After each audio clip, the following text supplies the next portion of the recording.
Wow, may gift. Ayan, thank you. Magkakalap tayo ng 6 times kasi 6 years old na si Yuka. Ready? Ayaw mo ano? 6. Opo, 6.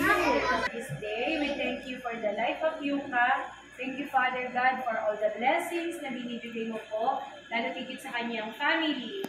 I-bless mo po yung kanyang mommy and daddy, lahat na nagmamahal sa kanya, ang kanyang kuya. Father God, bless mo yung family nila, si Yuka. Bless her, O Lord, with good health and wisdom na nagmumula po sa iyo. Ang game Yuka. Wow. Blow na, blow na.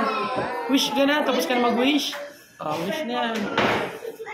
Yay! Eat na sila, oh.